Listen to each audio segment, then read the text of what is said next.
crying little. Alright guys, welcome to another beautiful edition. In today's video, we are going to be talking about A to E assessment of a fall and fracture patient. Guys, you need to read the scenario very well. It's very popular. It comes out regularly, so take note of it, alright? As well as homelessness. Alright, so come with me and let us dissect this video. I approach my scene. I see my scene is safe to approach. I provide privacy for my patient. And I do my hand hygiene according to World Health Organization. Palm to palm. Right palm over left dorsum. Vice versa. Fingers interlaced. Fingers interlocked. Fingers interlocked. Rotation of the thumb. Rotation of the thumb. Tips to the fingers. Tips to the fingers. And the wrist. My hands are clean. Now I read my scenario. So on your exam day, you don't need to read your scenario aloud. Alright? You don't need to read it aloud. But I'm reading it aloud because I want you to understand the scenario we are doing today. So my scenario says Mrs. Ellie Brooke is a 74-year-old lady who felt dizzy and had a fall and fractured her hips. She has been diagnosed of fracture of the right neck femur. She is a known hypertensive and Parkinson's disease patient. She lives alone in a bungalow. Her son lives few minutes from her house and helps her with the shopping and every other thing. She was in severe pain of 9 out of 10. IV morphine was given with good effect and patient pain score is now 2 out of 10. Patient is currently on Ramipri. Patient is currently on Stalevo. Kindly assess these patients. Patient has been transferred to surgical assessment units. I'll read it again. Mrs. Ellie Brooke is a 74-year-old lady who felt dizzy and had a fall. She fractured her hips and has been diagnosed of fracture of the right neck femur. She is a known hypertensive patient and Parkinson's disease patient. She lives alone in a bungalow. Her son lives few minutes from her house and assists her with the shopping and other daily chores. She was in severe pain of 9 out of 10 and IV morphine was administered with good effect. Her pain score has drastically reduced to 2 out of 10. Patient has now been transferred to surgical assessment unit. Kindly assess this lady using the A to E assessment. So you read your scenario. The next thing is to approach my patient. Hello. Hello. Are you okay? So my name is Violet. I'm one of the nurses looking after you. Can I please know your full name and date of birth, please? My name is Helen Brooks. And your date of birth, please. I was born on 5th of July, Okay. 1940. Fantastic. Can I double check that with your wristband? Is that okay? So endeavor to be looking at your paperwork and looking at the patient's wristband. So I have here Ellie Brooke, date of birth 5th of July 1940, hospital number 100010. Assessor, I have the right patient. Mrs. Haley, do you have any allergies at all to food, latex, adhesive or plasters? Fantastic. I'm very happy with that. Again, refer to the wristband. That's why you're wearing a white wristband, because you do not have any allergy. All right, Mrs. Haley. So the reason I'm here this morning is to carry out an A to E assessment on you. Is this a convenient time? Yes. Fantastic. So I'll leave you with the carbon now while I assemble all my equipment. Is that okay? All right. So do your hand hygiene. Palm to palm. Right palm over left dorsum, vice versa, fingers interlaced, fingers interlock, rotation of the thumb, tips to the finger, and the wrist. My hands are clean. I'll put on my apron. And then I'll put on my glove. Assessor, can you please confirm with me that my equipment is clean and ready for use, please? Yes, everything is clean. You can now proceed to your patient. All right, thank you very much, Assessor. So I'll put on my glove. All right, Mrs. Haley, I'm back. Are you still happy for us to continue, please? Yes. All right, Mrs. Haley, thank you very much. So I'll be starting with your airway. For your airway, because we have been talking, we have been communicating, I've asked you your name, your date of birth, and you've told me, I can confirm that your airway is patent. Or do you think you are having any obstruction to your airway? No. All no right. obstruction. No obstruction. Fantastic. Can I please ask you to cough for me, please? Fantastic. I can confirm your airway is patent. All right. Well done, Mrs. Haley. So, Mrs. Haley, I will move over to your breathing. So, I will do a full set of observation on you. Can I please have a look at your hand, please? Which of the hands do you prefer? This or this? All right, so okay, so I can see your hand. Do not expose the patient on exam day. You are not allowed to, but take note, on exam day the patient will be wearing a cloth that is easy for you to do that. Okay, so I can see your left hand. There are no swellings, there are no inflammation, there are no fistulas, there are no cannulas. I'm happy to use your left hand. So I will tie the cuff covering 2 to 3 centimeters away from the cubital fossa. Pop your hand here. I'll tie the cord covering 2 to 3 centimeters away from the cubital fossa.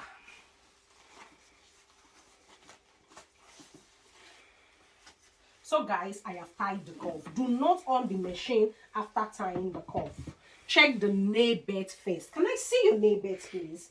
I can see your nail beds. There are no swellings, no infection. I'm very happy with that. I quickly do a capillary refill. It's less than 2 seconds. I'm happy. I put up my probe. All right, so now you can on the machine.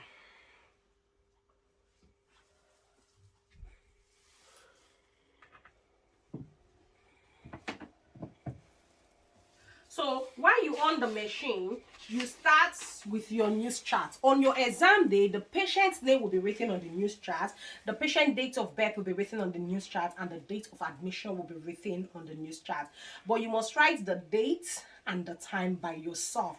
Nurse Violet, how will I know the date? On your scenario, it will be written for you.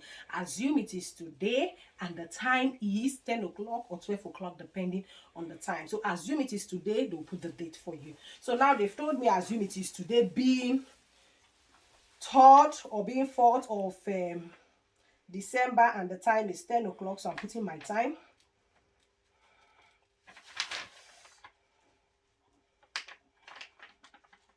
So if you don't know how to chart the news chart, do not worry yourself at all. All you need to do is check out my video on how to chart your news chart, watch it and do the assignment, and you'll be okay, okay? All right, so I'll wait for it to read. Now, the blood pressure has read. The blood pressure is 115/79. I will come here. I will chart 115/79. I will chart it. Now, the saturation has read also. The saturation is 98. I'll come to SpO2 scale 1 and I'll put 98. So when you chart, I've charted 115/79. You look the second time and you look the third time to be sure you charted it correctly. My SpO2 is 98. I've put a dot on my SpO2. I look the second time and I look the third time to make sure I'm charting it correctly. Thank you very much, Mrs. Haley. Is it all right, Mrs. Haley, if I count your pulse for complete 2 minutes? Is that okay? Is it okay if I count your pulse? Yes. All right. So can I have your hand, please? So on your exam day, guys, please count your pulse for complete 2 minutes. If you count it for 1 minute 58 seconds, it may be a fail. A lot of people has failed for counting their pulse lesser than 2 minutes. All right. So I'll count for complete 2 minutes now. So, Nurse Violet, how will I see the stopwatch is on the patient's table on your exam day? The breast watch, you know, the breast watch is there, so pick it up and count. All right, I can feel the pulse now. Assessor, my time starts now. As you are counting the pulse, the assessor is looking at the time. That's how they know if you do not count for complete 2 minutes. So after counting the pulse for 1 minute, put your hand here and look at the rising and falling of the chest for another 1 minute. I wouldn't do that because I just want to go straight to the point. All right, Haley, thank you very, very much. Thank you, nurse. I'll just quickly chart. So our pulse is 80 beats per minute. I'll put a dot on 80 beats per minute. Our respiration is 20 counts per minute. I'll put a dot on 20 counts per minute. Haley, can I please check your skin, please? I can see your skin. There is no redness. There is no inflammation. I'm quickly going to take your temperature. So the feedback is a lot of people are checking the temperature wrongly. You don't have to check the temperature here. You don't have to check it here. You just have to check it at the forehead, okay? So see what I'm doing now. Just check the temperature at the forehead. So temperature 37. So come here and you put your temperature 37. Now, all patients in Osce exam are alert, so take alert. If your assessor does not tell you that patient is on oxygen, you know that the patient is on air. So, patient is on air, you put a dot. Now, calculate your news score.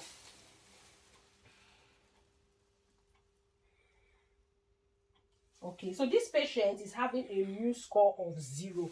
Do not cram anything. If your patient is having a new score of 0, turn to the back of your news chart. It is stated there at the back of your news chart how frequently the patient should be monitored. So calculate it. So because the patient is having a news of 0, we don't need to escalate the care. So monitoring frequency is 12 hourly. Escalation of care is no, and you put your initials. So Miss Haley, you are having a new score of 0. That is really, really very good. So I am going to monitor you 12 hourly, and I do not need to escalate your care. Is that okay? Yes. All right, fantastic. So Mrs. Haley, I move over to your breathing. For your breathing, I did your respiration for complete 1 minute, and you are having a respiration of 20 counts per minute. The rate of your respiration, the depth of your respiration is okay. I'm happy with that, okay? There is no stridor. There is no use of accessory muscles. There is no visual sign of respiratory distress. There is no unequal entry of air, and I'm very happy with that, okay? I also checked your saturation, and your saturation was around 98. It means you are okay. I am very happy with that, okay? Yes. Bless you, Mrs. Haley. So I move over to circulation. So for your circulation, I did your blood pressure. Your blood pressure was around 117/79. It is okay. Not too bad, yeah, but it's okay. You're not scoring for it, so I'm also happy with that, okay? So I also did your pulse. Yes, I'm just checking to be sure you're not scoring for your blood pressure. So I also did your pulse, and your pulse is around 80 beats per minute. The strength of your pulse, the rhythm of your pulse, the rhyme is all okay. We're very happy with that, all right? So when I checked your capillary refill, when I checked your neighbor, you are properly perfused, and there is no cyanosis. So I'm very happy with that. So for your disability, can I just ask you, do you know where you are? Yes. So where are you, Mrs. Haley? In the hospital. Fantastic. I'm very happy you know you're in the hospital. And who am I attending to you? You are a nurse. Fantastic. Well done, Mrs. Haley. That's very good of you. So Mrs. Haley, are you having any pain in any part of your body? Yes. So if I ask you to score your pain, 0 being the least and 10 being the highest, what would you score, Mrs. Haley? 8. 8. So that means there is still pain, because from your scenario they said you were having severe pains, and so they gave you IV morphine. So what I'm going to do, because you've had IV morphine, I am going to escalate to the doctor again and see if there is anything to be done. And is the pain still around your hip area? Yes. Okay, can you take a deep breathing breath for me? Oh, bless you, bless you, bless you. How does that feel? Is it a bit better, or is it getting worse? A bit better. Okay, so are you happy for us to continue this assessment? Then when we finish, I escalate to the doctors and see what we can do for you. Yes. Thank you very much, Mrs. Haley. So how is your urine pattern? How is your toileting pattern? Any problem with that? No. All right, that's very good. What about your blood sugars? Any of the nurses checked your blood sugar today? Yes. So what was the reading? Do you know? 5. 5.0. Assessor, can you confirm my patient blood glucose, please? Yes, her blood glucose is 5.0. Fantastic. So Mrs. Haley, the normal blood glucose is 4.0 and above, up to 8. So you're having 5.0. It means your blood glucose is within the normal range, and I'm very happy with that. So Mrs. Haley, can I just confirm with you, for exposure, I did your temperature is okay, but do you have any wounds, any rash, any swelling in any part of your body? No. Okay, fantastic. So I'm very happy your skin is intact. So Mrs. Haley, what happened to you? All of a sudden, I became dizzy, and the next thing, I find myself on the floor. Oh, which bless means I you. fell. Oh, bless you. So, Mrs. Haley, you were dizzy and you found yourself on the floor. Okay, so, okay, that's fine. So, Mrs. Haley, do you know what's going on with you at the moment? I have, they said I have fracture. Oh, bless you. So you've been diagnosed of fracture of the right neck femur. So there's nothing to worry about. We have you all covered. So I see you have a past medical history here of hypertension and Parkinson's disease. Do you take your medications as at when due? Yes, yes. Very good. That's very good. So we are very impressed that you take your medication as at when due, but we still have to encourage you to keep taking your medications, because the thing is, the more we take our medications, the more we get better. So well done you. So Mrs. Haley, do you smoke at all? Do you drink? I drink at times. Okay, not too much. So that's not a problem. And you don't smoke as well. No. Bless you. So how is your mobility? Are you allowed to mobilize? Do you walk? How is your mobility? And they said I should not move. Okay, bless you, bless you. And I quite understand that, because it's a fracture of the right neck femur. So the doctors have done an x-ray and you've been diagnosed with fracture of the right neck femur. So the plan is they are referring you to the surgical assessment unit to decide if they want to carry out a surgery on you or not. So it's really good you don't move. If you need anything, you want to use the toilet, you want to use anything, just remember to use your call bell and we'll just come and support you and assist you. Is that okay, Mrs. Haley? Yes. In regards to the surgery, we just await the surgical assessment unit to see what they can do for you. Okay, thank you so much, Mrs. Haley. Mrs. Haley, so do you have any concerns for me at all? The only concern now is that they said they are referring me to the surgical ones. So I'm afraid. I don't know what will happen Okay. if they carry out surgery.